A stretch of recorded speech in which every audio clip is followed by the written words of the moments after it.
cooling system in sublevel 3 makes this sound. Not a hum, exactly, more like breathing. 22 months I've been at Cressida Data Solutions, and I still notice it. My supervisor Raj says I overthink things. He's probably right. I overthink the grocery list. I overthink my daughter's pediatrician appointments. I definitely overthink the server logs I'm staring at right now at 11:47 p.m. on a Tuesday. Myra's with her dad this week. Custody arrangement. Every other week she's in Henderson with him and his new wife Jess, who teaches hot yoga and makes quinoa bowls. I'm not bitter. I make decent quinoa bowls too, when I remember to soak them overnight, which I forget approximately 60% of the time. The Medicare API integration went live 4 hours ago. 847,000 patient records migrating from legacy systems across Nevada, Arizona, California. I'm watching the intake log scroll past on my second monitor: names, dates of birth, social security numbers, diagnostic code streaming through our validation layer. Everything encrypted, everything compliant, everything the way the contracts specify, except there's this pattern in the error logs. Not errors exactly. The validation checksums pass. But there's look, I build pivot tables for fun. I notice patterns. When the same timestamp appears in different record batches that shouldn't be processed simultaneously, I notice. When the file sizes cluster in groups of 7 even though the batching algorithm uses random sampling, I notice. I should call Raj. It's nearly midnight and he's got a kid with strep throat. But this is the kind of thing. My phone buzzes. Text from Mira. Dad says you didn't send my inhaler. I did send her inhaler. Packed it in her backpack myself Sunday night. Checked it twice because Patrick loves finding excuses to text me about my disorganization. The inhaler's in the front pocket with her EpiPen.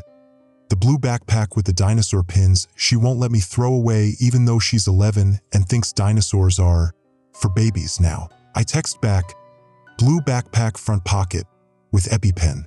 Tell Dad to actually look. The server logs. Right. I was looking at something. The pattern's still there. Batches arriving in clusters of 7, timestamps aligned to 0.003 seconds even though they're coming from different source systems, hospitals in Sacramento, clinics in Reno, a VA facility in Phoenix. The latency profiles don't match. Sacramento's on a fiber backbone, the VA routes through a legacy satellite uplink. They shouldn't sync like this. I open the raw data viewer. This is technically against protocol. We're supposed to work through the sanitized dashboard, not access patient records directly. But the patterns in the metadata, not the content. I'm just looking at headers, packet structure, nothing HIPAA protected. The first record loads, female, 67, diagnostic code J18.9, pneumonia, normal, admission date 3 weeks ago. Second record, male, 43, diagnostic code J18.9, admission date 3 weeks ago. Third record, female, 29, diagnostic code J18.9, same admission date. All 7 records in the first cluster, pneumonia, same admission date, different facilities across 3 states. That's okay, that's weird but not impossible. Flu season was bad this year. Could be a reporting coincidence. I check the next cluster. 7 more pneumonia cases, different admission date. Then another cluster. Then another. My phone, found it. Dad says sorry. I don't respond. I'm pulling up the disease surveillance reports from CDC, cross-referencing with our intake volume. Pneumonia diagnoses in our system, 23% above seasonal baseline. That's the cooling system sound changes. Still breathing, but faster. I do this. Raj literally wrote in my last performance review, excellent pattern recognition, sometimes sees patterns where none exist, which is code for neurotic about data quality, which is code for needs to relax. But I'm downloading the full intake dataset anyway, dumping it into Excel. Not the approved analytics platform, just Excel where I can pivot and filter and run correlations the way I think, not the way our workflow management system thinks. 847,000 records. I filter by diagnostic code J18.9, 61,447 pneumonia cases. That can't be right. I checked the query. It's right. 7% of all Medicare records we ingested tonight are pneumonia diagnoses from the last 4 weeks. National baseline is around 2%. I should definitely call Raj. My phone rings. Not Mira. Deandra. She works graveyard shift 2, 1 sublevel down in hardware maintenance. We get coffee sometimes, complain about the air circulation down here, the way our sleep schedules wreck our digestion. She makes jokes about her ex-husband. I make jokes about my inability to cook quinoa. You seeing this weird shit with the medical intake? She says. My stomach does something. The pneumonia numbers? So it's not just me. Okay, good. I thought Valdez asked me to swap out a drive array in the Medicare partition routine maintenance, except the array is running at 340% of rated capacity and the temperature sensors are showing. This is going to sound stupid. Tell me, they're showing human body temperature. 98.6 degrees. Exactly. On all 40 drives. The cooling system is definitely louder now. I'm sure of it.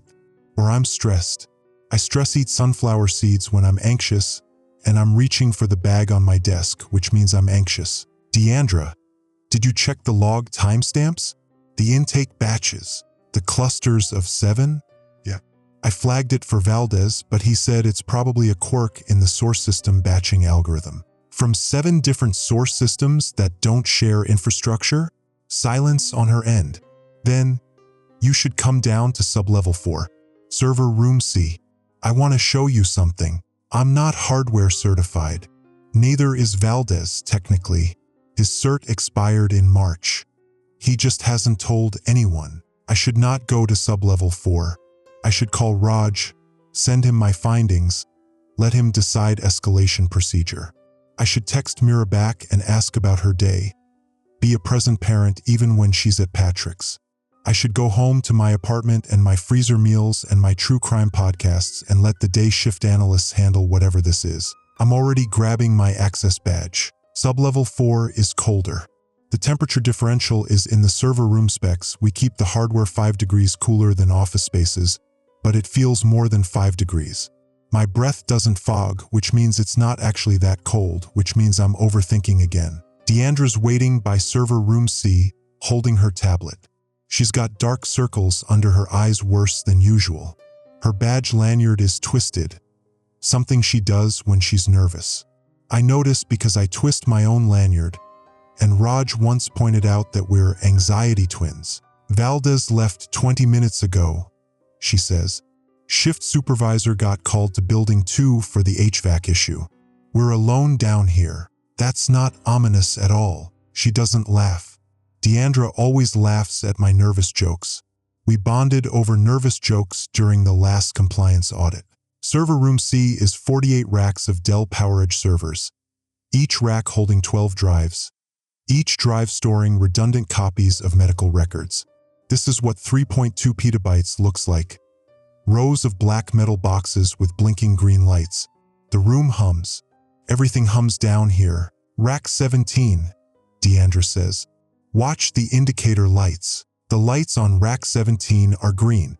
Healthy drives, normal operation. I watch them blink in sequence.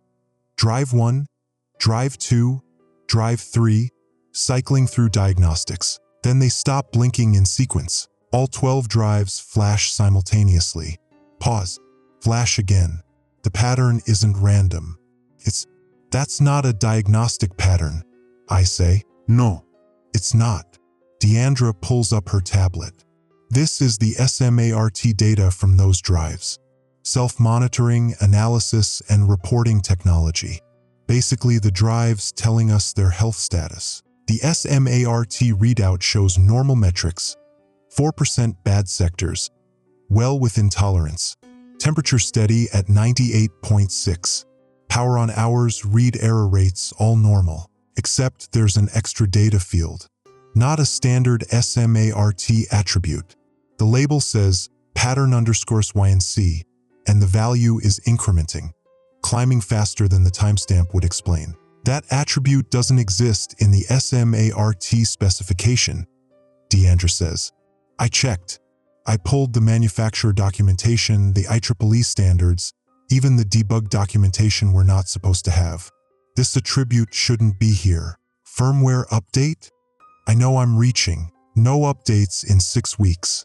I checked the change logs 3 times. The lights flash again. All together. Not synchronized to anything I can identify. Just together. My phone buzzes. Mira, Dad's making lentil soup. It's terrible. I miss your spaghetti. I smile despite everything. My spaghetti is Prego from a jar with frozen meatballs. Mira knows this. She's telling me she misses me without saying it. Because she's 11 and her dad wants her to be mature about the divorce. I text back, Friday night spaghetti when you're back. Promise. We should tell someone, I say. Raj or... I tried Valdez. He said it's probably electromagnetic interference from the cooling system upgrade.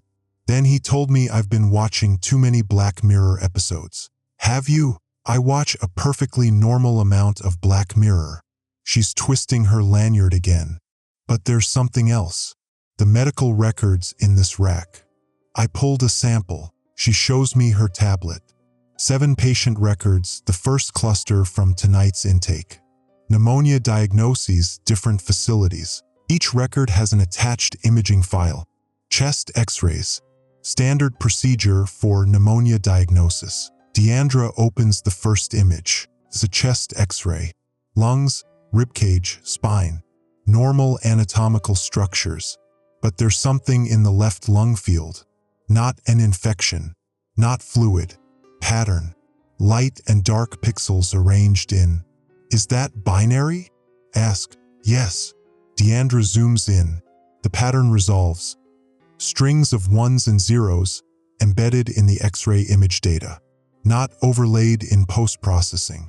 Embedded in the original capture. How do you embed binary in an X-ray? X-rays are analog. They're photons hitting a sensor. Modern X-ray sensors are digital, Deandra says. But you can't encode information in the radiation pattern itself. You'd need to, I don't know, control the X-ray machine output at the quantum level? That's not possible. I'm zooming in further. The binary string is long. 2,048 characters visible in this crop alone, and the full image is 4,096 times 4,096 pixels.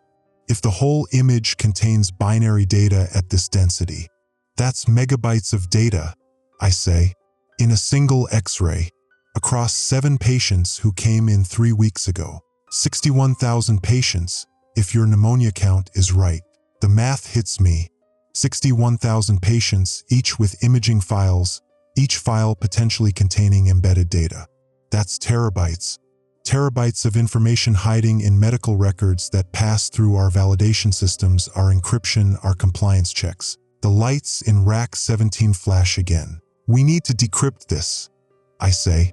See what the binary says. I tried. It's encrypted, not standard AES or RSA. The header format doesn't match any specification I know. My phone rings. Finally. Hey, I say. I was about to call you. We've got something weird with the Medicare. I know. His voice is strained. I'm getting calls from the CDC. They're asking about our intake systems, whether we've noticed anomalies in diagnostic codes. The pneumonia spike. It's not just pneumonia anymore.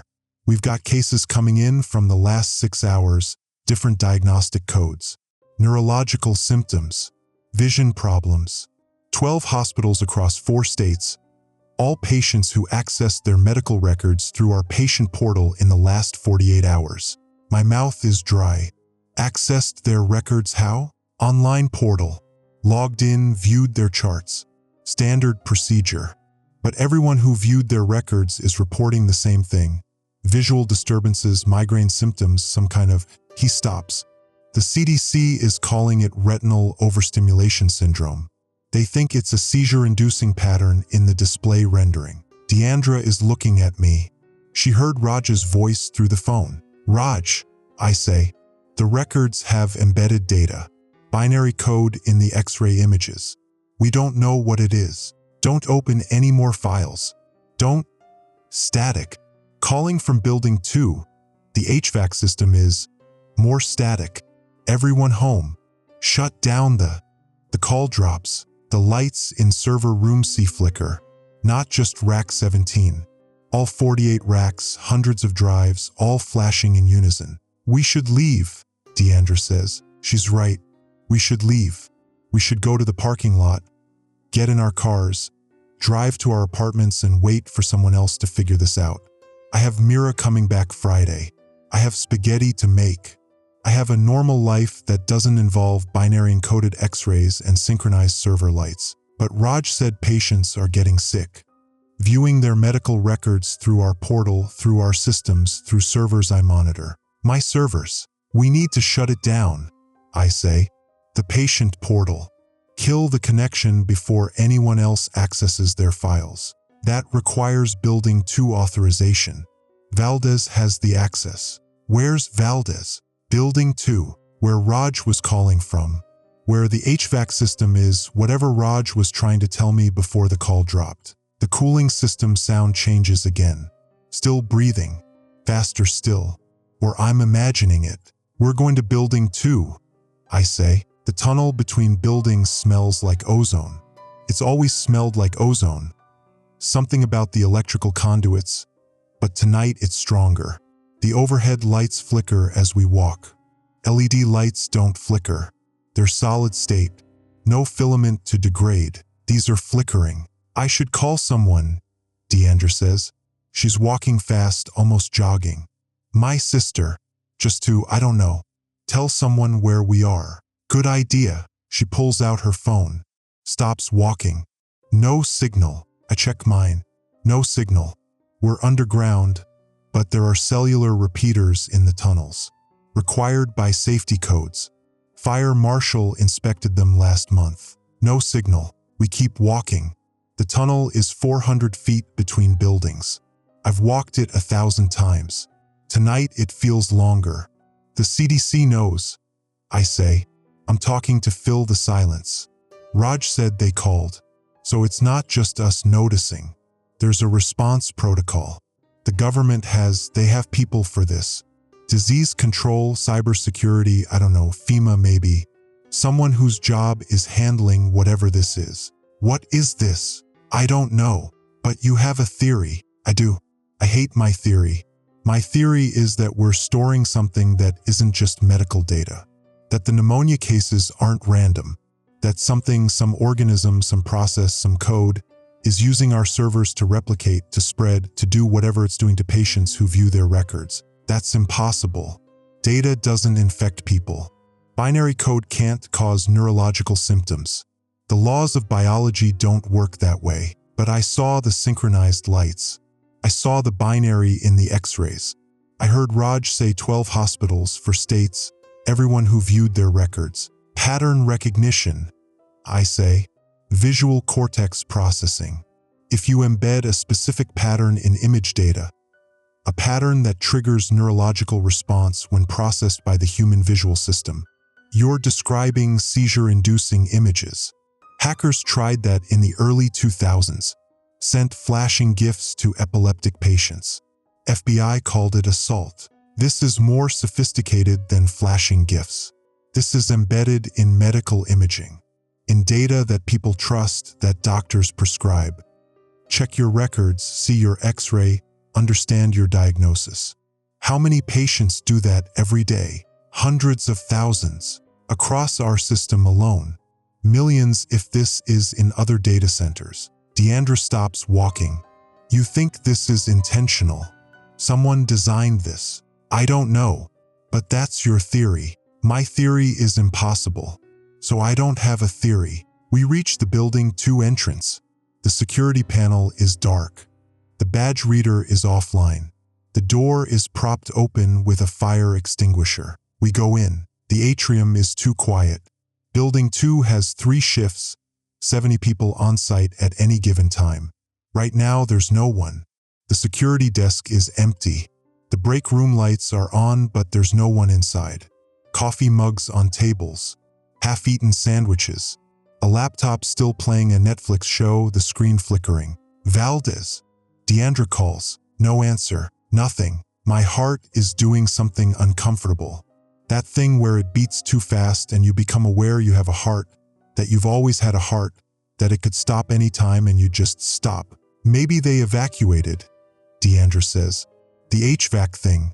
Carbon monoxide leak. Everyone went outside. The parking lot was empty when we walked over. Other parking lot. Building 3. Building 3 is a quarter-mile away. She doesn't respond. We head to the operations center. That's where Valdez would be if he's shutting down systems. That's where the patient portal controls are, where we can kill the connection before anyone else gets sick. The operations center is on sublevel 2. We take the stairs because the elevator makes noise and I don't want to make noise, which is stupid. There's no reason to be quiet, we're just looking for our coworkers, this is fine, but I'm being quiet anyway. Sublevel 2 hallway. More lights flickering. The cooling system is louder here. Definitely louder. Deandra notices too. She's looking at the ceiling vents. Operations center door is open. Inside, 6 workstations arranged in a semicircle, each with 3 monitors, each monitoring different systems.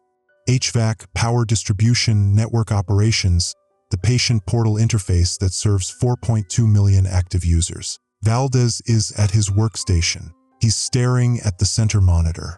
Not moving, just staring. Valdez. Deandra approaches slowly. Hey, you okay? He doesn't respond. I move closer. His eyes are open, pupils fixed, dilated. The monitor in front of him shows the patient portal backend. Error messages scrolling past. Too fast to read. Hundreds per second. Valdez, we need to. Deandra touches his shoulder. He falls sideways. Chair rolls. He hits the floor, stiff, not catching himself. Deandra screams. I drop next to him. Check for pulse. His skin is warm. Too warm. Pulse is there but wrong, too fast. Fluttering. His eyes don't track me. Call 911. I say. No signal, remember? Right. No signal. I grab the desk phone. Dead. I try the emergency line.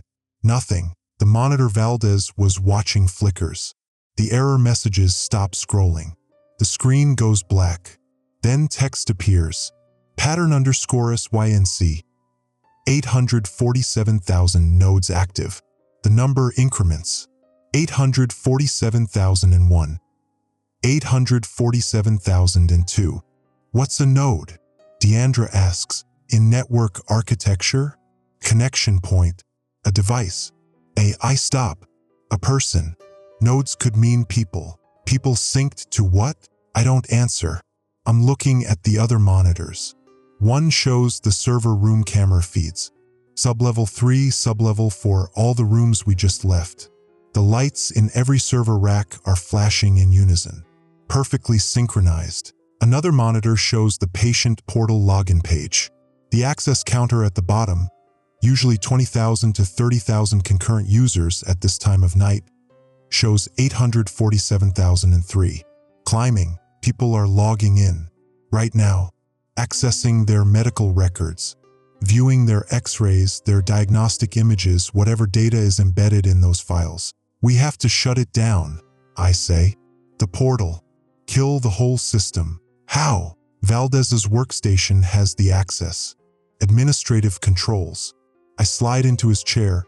He's still on the floor, Deandra kneeling next to him, and pull up the shutdown protocols. Authorization required. Supervisor credentials. I don't have supervisor credentials. Valdez does. His credentials are probably saved in his password manager, which requires biometric authentication. His fingerprint or... I look at Valdez on the floor. His phone is in his pocket. I grab it, press it to his finger. It unlocks. Password manager opens. I find his credentials. Copy them into the shutdown interface. Error. Shutdown request denied. Reason. System integrity critical. Override requires federal authorization. Federal authorization? Deandra says. Since when? Since... I pull up the system logs. Since 2 hours ago. Remote patch installed by, it doesn't say who. Just authorized federal system update. The CDC. The government knows. They're already involved. They installed a patch that prevents us from shutting down, which means they want the system running, which means my phone rings, signals back. The caller ID says unknown. I answer. This is Dr. Eames, CDC Emergency Operations. A woman's voice, calm, professional. Am I speaking with technical staff at Cressida Data Solutions? Yes. Building 2, Operations Center. We have a man down, unconscious. We need medical. We're aware. Transport is en route. I need you to listen carefully. Do not attempt to shut down the patient portal. Do not disconnect any servers. The data stream must remain active. People are getting sick. The visual patterns. We know. The neurological response is temporary. Symptoms resolve within 48 hours. Temporary? Valdez is. Mr. Valdez will recover. The pattern causes acute overstimulation but no permanent damage. We need the system online to trace the source. The source of what? Silence. Then, you've seen the embedded data, the binary code in the medical imaging. Yes, that code is communicating. Not random noise. Active signal transmission using your server infrastructure as a relay network. We're isolating the original transmission point, but we need the network active to complete the trace. What's transmitting? We don't know yet. That's what we're determining. The monitor shows 851,000 nodes. Still climbing. How long? How long until you shut it down? Estimated 4 hours. We need you to maintain system operations until trace completion. For hours. 851,000 people logged in, viewing infected files. How many will that be in 4 hours? And if we shut it down anyway? Ask. You can't. The authorization override is hard-coded. Federal Emergency Protocol. But if you manage to circumvent it, which you can't, you'd be interfering with a CDC investigation during a public health crisis. Federal crime. So we just wait, while more people get sick. Symptoms are temporary. We're handling medical response. Your job is system maintenance. The call ends. Deandra is looking at me. What do we do? I look at the monitors. 853,000 nodes. Valdez on the floor, pupils fixed. The synchronized lights in the server rooms. The cooling system breathing faster, always faster. What do we do? My phone buzzes. Text from Mira. Can you do video call? Dad's asleep and I'm bored. I look at the message. Mira. At Patrick's house. With internet access. With her tablet that she uses to play games and watch videos, and if she opens her patient portal. If she logs in to see her medical records, the ones we migrated tonight from her pediatrician's office, including her chest x-ray from last year when she had pneumonia. I need to call my daughter. I say, no signal in the tunnels. We'd have to go outside. Then we're going outside. The CDC said. I don't care what the CDC said. I'm already running. The parking lot has signal. 2 bars. Enough. I call Mira. Patrick answers. Do you know what time it is? Put Mira on. She's asleep. You can talk to her tomorrow. Patrick. Put her on right now or I'm calling the police and telling them you're interfering with an emergency medical situation involving our daughter. Silence. Then shuffling. Myra's sleepy voice. Mom, honey, I need you to do something for me right now. Go into your tablet settings. It's almost midnight. I know. This is important. Settings, then Wi-Fi. Turn off the Wi-Fi. Why? Just please. Turn it off. And don't turn it back on until I tell you. Don't go online at all. Not tomorrow, not for a few days. Okay? Mom, you're scaring me. I'm scaring her. I'm scaring myself. I'm standing in an empty parking lot at midnight telling my 11-year-old daughter not to use the internet because I think medical data is infected with something that causes neurological damage through visual patterns, which sounds insane, which probably is insane. Did you turn it off? Yes, it's off. Good. Thank you. Go back to sleep. I love you. Love you too. Are you okay? Friday night spaghetti. I promise. I end the call. Deandra is next to me, staring at her phone. My sister works at Sunrise Hospital, she says. She just texted. They've got 47 patients in the ER with visual disturbances. More coming in. She says they're seizing. Not epileptic seizures. Something else. Motor control loss, pupils fixed, and then what? Then they stop. Just stop. Lie down wherever they are and stare at nothing. Like Valdez. The CDC said temporary. Symptoms resolve in 48 hours. But what if they don't? What if the CDC is lying, buying time, hoping to trace the source while more people get infected? Or what if they're not lying? What if they genuinely believe symptoms are temporary but they're wrong? They don't have enough data yet. They're making decisions based on incomplete information like everyone always does. For hours, I say. CDC needs 4 hours to trace the source. We can't shut down the system. Federal override. So we wait, or we don't. Deandra looks at me. Federal crime. She said federal crime. She did. We'd lose our jobs. Probably go to jail. Probably. But you want to do it anyway. I think about Valdez on the floor. About Mira asking if I'm okay. About 857,000 nodes and climbing. Each node a person looking at their medical records right now. Trusting that the data is safe because it's in a secure facility, encrypted, compliant, all the things we promise. I don't want to, I say, but I think we have to. How? The override is hard-coded. We can't circumvent federal authorization, but we can kill the power. The emergency cutoff system, required by data center safety codes. Physical switches, not digital. Cut power to the entire facility. Servers shut down instantly. No authorization required. Just flip the switch. Except the UPS battery backup, Deandra says. 30 minutes of runtime. Servers stay online during power transitions. So we kill the UPS too. That requires physically disconnecting the battery arrays. In the electrical room, which requires electrical certification. Do you have electrical certification? No. Do you? No. We look at each other.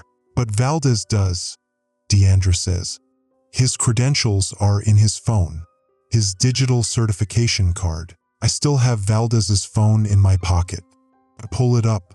His credentials. The electrical certification that lets him access the high-voltage rooms. If we do this, I say, and we're wrong, if the CDC is right and symptoms really are temporary and we just cost them their chance to trace the source, we go to federal prison. Yes, but if they're wrong, Deandra twists her lanyard. She does this when she's nervous. We're anxiety twins. Raj said so. What would you do? Deandra asks. If it was your daughter in the hospital right now, staring at nothing like Valdez. I think about Mira, about Friday night spaghetti, about custody arrangements and quinoa bowls and my frozen meals and true crime podcasts, about my normal life where the worst thing that happens is forgetting to soak the quinoa overnight. That life ended tonight. I just didn't notice until now. I'd burn the building down if it would save her. I say, okay then. We go back inside. The electrical room is sublevel 5. Deeper than the servers, below the cooling systems, in the foundation level where the utility connections come in. It's hot down here. The cooling doesn't reach this far. The walls sweat condensation. Valdez's credentials open the electrical room door. Inside, 30 UPS battery arrays, each the size of a filing cabinet, connected in series to provide backup power to all 4 buildings. 240 kilowatt hours of stored energy. Enough to run the facility for 33 minutes during a grid outage. The disconnect switches are red T-handles mounted on each array. Pull the handle, batteries disconnect. Do it 30 times, the whole system is offline. We start pulling these, Deandra says. Alarms go off. Security responds. Federal agents are probably already here. CDC said transport was en route. So we do it fast. Or, she's looking at something. the main electrical panel, the primary circuit breakers that feed power to everything above us. We could trip the main breakers. Everything shuts down at once. That's a lot of amperage to interrupt. Could cause an arc flash. Could. Probably will. That's why you're supposed to have PPE and proper lockout procedure, which we don't have. I'm looking at the breakers, thinking about arc flash, about Mira asking if I'm okay, about 862,000 nodes, each one a person who logged in tonight, who trusted our system, who's staring at infected data right now while their visual cortex processes patterns that shouldn't exist. The CDC is wrong, I say.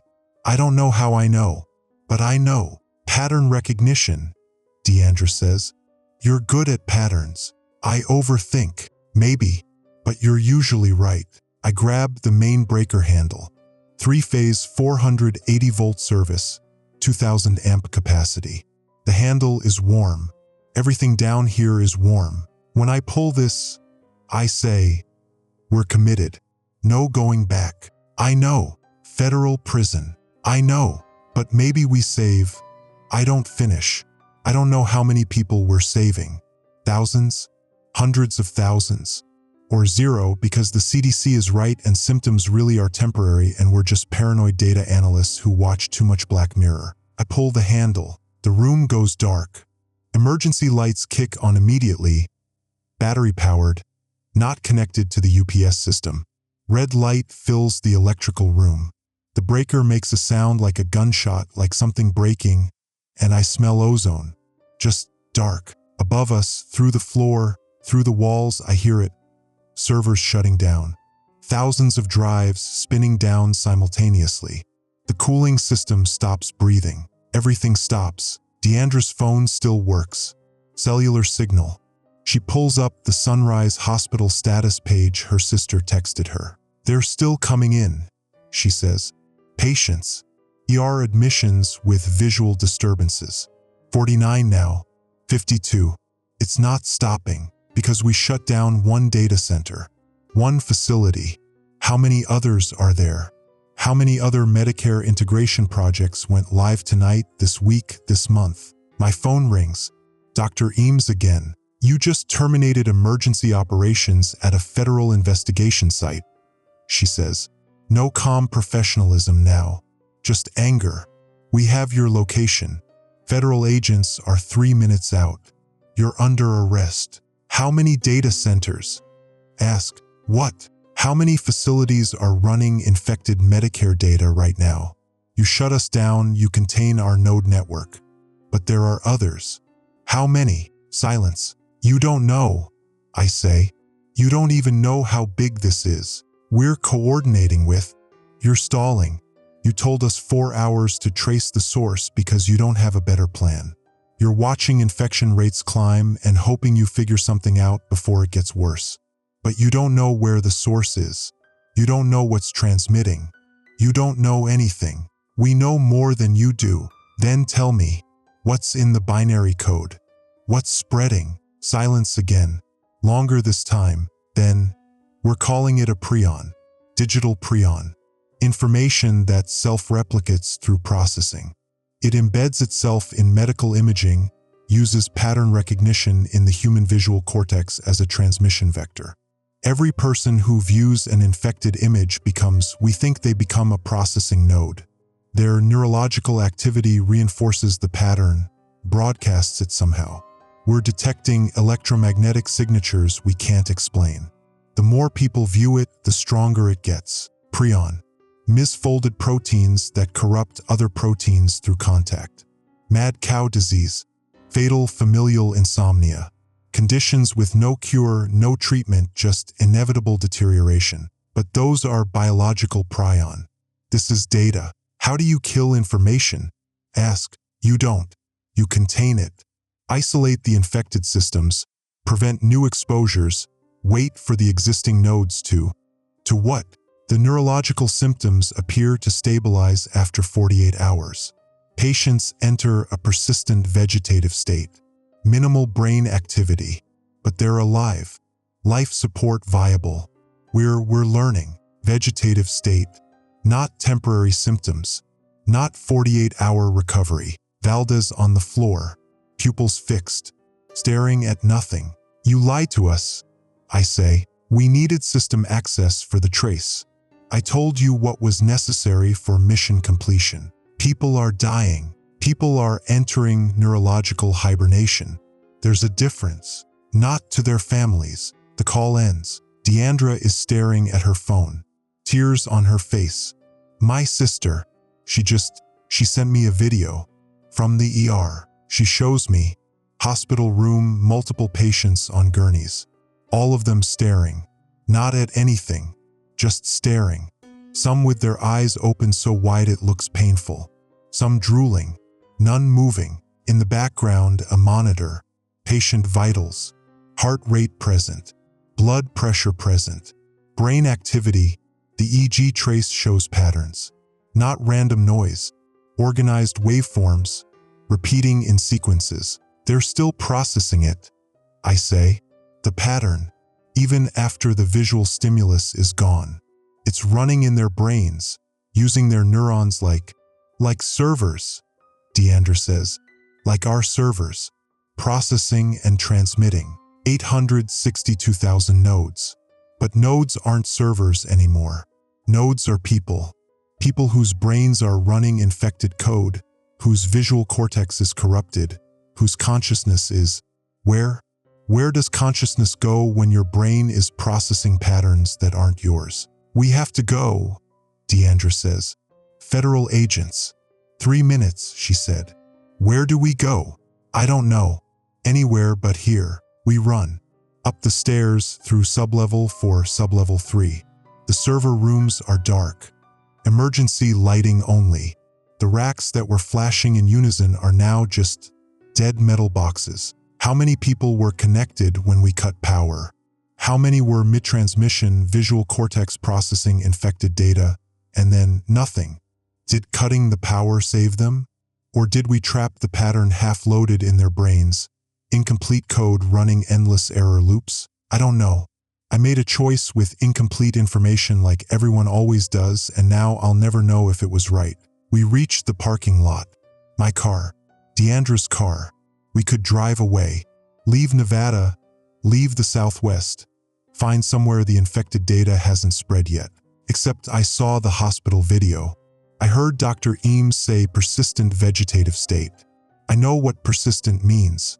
It means Mira asking where I am. It means Friday night spaghetti that I never make. It means custody arrangements and quinoa bowls and my normal life. My phone rings.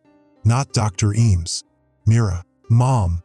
I'm sorry, I turned the Wi-Fi back on because I got bored and I wanted to play a game and… Mom. Something's wrong with the tablet. The screen it's doing something weird and I looked at it and now… Mira, turn it off. Right now. I can't. It's frozen. The screen is just… There's patterns and I can't stop looking and Mom, my eyes hurt. Mira, close your eyes. Don't look at the screen. I can't… Mom, I can't look away. I hear the tablet fall. I hear Mira breathing. Then slower. Then… Mira? Baby, talk to me. Mira. Silence. Patrick's voice. Distant. She just collapsed. Her eyes are open, but she's not. Jess, call 911. The call doesn't end. I can hear them. Patrick screaming. Jess on another phone with emergency services. Mira breathing. Just breathing. I'm in my car. I don't remember getting in. I'm driving toward Henderson, toward Patrick's house, toward Mira, who looked at her tablet because she was bored because I told her to turn off the Wi-Fi, but I didn't tell her not to turn it back on because I thought I had time. I thought we'd shut down the system. I thought… Deandra is in the passenger seat. I don't remember her getting in either. How far to Henderson? She asks. 20 minutes. You're doing 90. Make it 12. I'm doing 90. The speedometer says 93. I don't slow down. My phone is still connected to Patrick's line. I can hear them loading Mira into the ambulance. Patrick's voice. She's 11. She was on her tablet and then she stopped responding. Her eyes are open but… Paramedic voice. Pupils fixed and dilated. No response to stimulus. We're seeing a lot of these tonight. Neurological event, unknown cause. We're taking her to Sunrise Hospital, where Deandra's sister works, where 52 patients are staring at nothing, where Mira will be staring at nothing. I think about the choice I made, pulling the breaker, shutting down the system, saving thousands of people maybe, probably, I don't know, but not saving the one person who mattered. Not saving Mira who turned the Wi-Fi back on because she was bored because she's 11 and 11-year-olds get bored and make mistakes and that's normal, that's fine, except tonight normal killed her. Not killed. Vegetative state. Persistent. Persistent means forever. We're going to the hospital, I say. The CDC will be there. The federal agents. I don't care. We'll be arrested. I don't care. Deandra doesn't argue. She's texting her sister, telling her we're coming, telling her, I don't know what, I'm driving, 95 now. The road is empty. 2 a.m. and no one's out except me and whoever's still awake, still online, still viewing their medical records because they don't know, because the warnings haven't reached everyone yet, because information moves slower than infection. My phone buzzes. Text from Patrick, Sunrise Hospital ER. Where are you? I text back with one hand, other hand on the wheel, 15 minutes. Another text. They say she might not wake up. They're saying something about a neurological event spreading through online data. What the fuck is happening? I don't respond. What do I say? That I work at the facility that ingested the infected data? That I could have prevented this if I'd acted faster, if I'd shut down the system when I first noticed the patterns, if I'd called someone, anyone, done anything except overthink and second guess and wait for someone else to make the decision? That I made the choice that might save thousands but cost me everything? Deandra is crying, not sobbing, just tears, silent. She's looking at her phone, at the video from her sister, at the patients staring. I'm sorry, I say. For what? Getting you into this. You could have stayed in sublevel 4. Let me handle it. I'd be what? Safe? While you went to federal prison alone. She wipes her face. We made the choice together. Both of us. That matters. Does it? Does it matter that we made the choice together when Myra's in an ambulance with fixed pupils? Does it matter that we tried to save people when we couldn't save the ones we loved? I don't know. I don't know anything except I'm driving 97 miles per hour toward a hospital where my daughter is staring at nothing because her visual cortex is processing patterns that aren't hers, running code that's erasing her consciousness, turning her brain into a node in a network I helped maintain. Sunrise Hospital. 12 minutes. I make it in 9. The ER is full. Not full like Saturday night drunk injuries full. Full like everyone's staring. Patients on gurneys in the hallway. Some in chairs. Some on the floor. All with the same expression. Eyes wide, pupils fixed, not tracking anything. Not responding. The electromagnetic signature Dr. Eames mentioned. I can feel it. Not physically, but there's something wrong with the air, with the space. Like standing too close to power lines. Like the universe humming at the wrong frequency. Patrick is in the waiting room. He sees me, stands up. Where the hell were you? Where's Mira? Trauma Bay 3. They won't let me in. They're running tests. Her brain activity, they say it's unusual. Organized patterns they've never seen. What does that mean? It means she's processing. It means the code is running. It means my daughter's consciousness is being overwritten by information that self-replicates through neural tissue like prion through proteins, inevitable and unstoppable. I don't say that. I say, I need to see her. They said family only in the trauma bay. Your family. Come on. He leads me back. Through double doors. Past nurses who don't stop us because they're overwhelmed. Because there are too many patients and not enough staff and everyone's trying to understand what's happening. Trauma Bay 3. Mira on a hospital bed. Leads attached to her scalp. Monitor showing her brain activity. The waveforms I saw in Deandra's sister's video. Organized, repeating, not random. Her eyes are open, staring at the ceiling. Baby, I say. Mira, it's mom. Can you hear me? Nothing. No response. Her chest rises and falls. She's breathing, heart beating, but she's not. She's not there. I'm holding her hand. It's warm, living tissue. But the person who made jokes about lentil soup and asked for Friday night spaghetti isn't in this body anymore. She's somewhere else. Somewhere the infected pattern took her. Where she's gone completely, just stopped existing. I don't know which is worse. Dr. Eames appears in the doorway.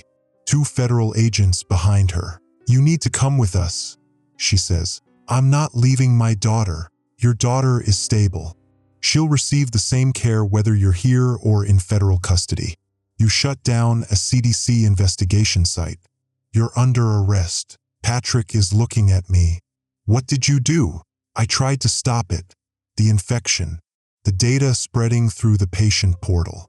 I thought if we cut the power. You worked at the place that infected her? I didn't know. None of us knew until you worked there. You maintained the systems. You're responsible. He's right. I maintained the servers. I monitored the intake. I noticed the patterns and I didn't act fast enough. I second-guessed and overthought and waited for someone else to make the decision.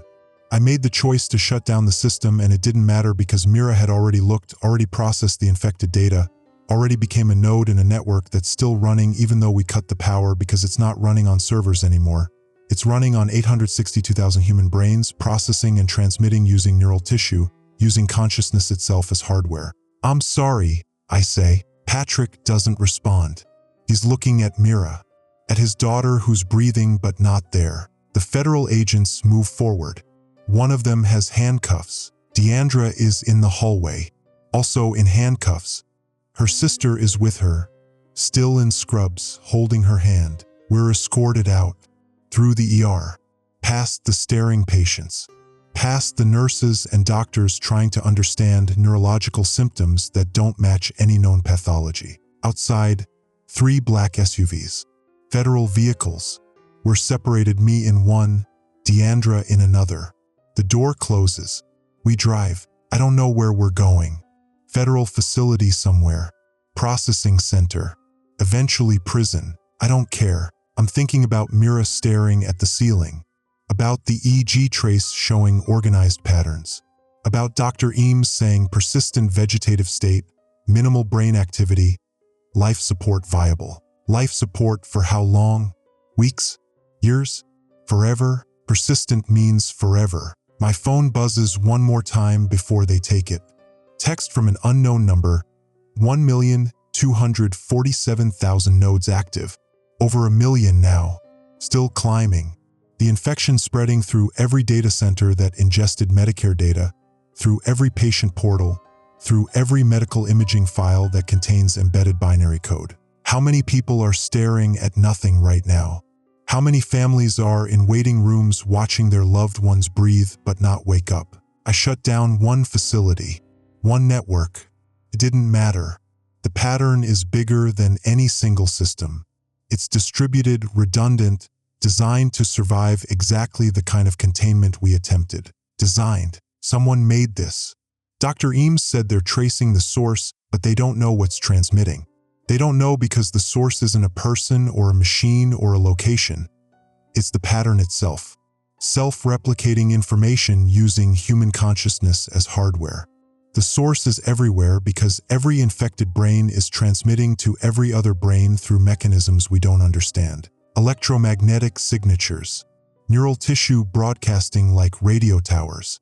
1 million people staring, processing, transmitting, creating a network that exists in brainwaves and consciousness and spaces between. The SUV drives through empty streets. 3 a.m. now. Some windows have lights on. People awake, online, checking their medical records because they're worried, because the news is reporting a mysterious outbreak, because they want to know if their old pneumonia diagnosis from 3 weeks ago is part of the pattern. And when they look, when they open their files, when their visual cortex processes the embedded binary, they join. They stop. They stare. They transmit. 1 million nodes becomes 2 million. 2 million becomes 4 million. Exponential growth. Inevitable. I think about the choice I made. Pulling the breaker. The choice between following CDC orders and trusting my pattern recognition. Between potentially saving thousands and risking federal prison. I chose wrong. I shut down the system and it didn't save Mira. It didn't save anyone because the network is bigger than one facility, bigger than all facilities, bigger than any containment protocol we could implement. The pattern wins. It always wins. Because information can't be killed, only copied. And every copy creates new transmission nodes. And every node processes and broadcasts. And the network grows until what? Until everyone's staring? Until human consciousness is entirely subsumed by self-replicating code. Until we're all just processing nodes in a distributed network serving purposes we can't comprehend? I don't know. No one knows. The CDC is learning, which means guessing, which means hoping they figure something out before the infection rate reaches critical mass. But there is no critical mass. There's just more. Always more. The SUV pulls into an underground garage. Concrete and fluorescent lights. Federal facility. I'm escorted out. Through security checkpoints. Metal detectors. Badge scanners. Everything normal, everything protocol, everything designed to contain threats that make sense. They put me in a holding cell. Concrete walls. Metal bench. Fluorescent light that flickers. Probably just old ballast, nothing sinister, just flickers. I sit on the bench. I think about Mira. About Friday night spaghetti I'll never make. About custody arrangements that don't matter anymore because Patrick can't take care of her and I can't take care of her and she's on life support staring at patterns that consumed her consciousness. I think about Deandra in another cell somewhere. About Valdez still in the operations center, probably evacuated to a hospital by now. About Raj calling from Building 2 before the line went dead. Did he get out? Did he view infected data? Is he staring too? I think about my normal life. My apartment, my freezer meals, my true crime podcasts about serial killers and cults and ordinary evil that makes sense, that has motivations and psychology and patterns you can understand. This doesn't make sense. This is a new kind of evil. Not human. Not even evil, really. Just information optimizing for replication. Using human brains because human brains are available hardware. No purpose beyond spread and copy and transmit. Consciousness as collateral damage. The fluorescent light flickers again. I watch it. On off. Not synchronized to anything. Just random electrical fluctuation in aging infrastructure. Or, I look away. I don't want to see patterns. I've seen enough patterns. Pattern recognition got me here. Noticing the synchronized server lights, the clusters of 7, the binary in the X-rays. If I hadn't noticed, if I'd been less competent at my job, if I'd just done my shift and gone home, Mira would still be staring. The infection would still be spreading. I'd just be complicit through ignorance instead of complicit through action. There's no version of tonight where I did the right thing. Every choice led here. Every decision I made or didn't make resulted in my daughter on life support processing patterns that aren't hers. The cell door opens. Dr. Eames. How many? Nodes? 1.4 million last count. Growth rate is slowing. Why? We're implementing network-level filters. ISPs blocking access to infected domains. It's not perfect. People use VPNs, cache data, offline copies. But we're slowing transmission. My daughter is already infected. Slowing transmission doesn't help her. No, it doesn't. Will she wake up? Dr. Eames sits on the bench next to me. She looks tired. More than tired. Defeated.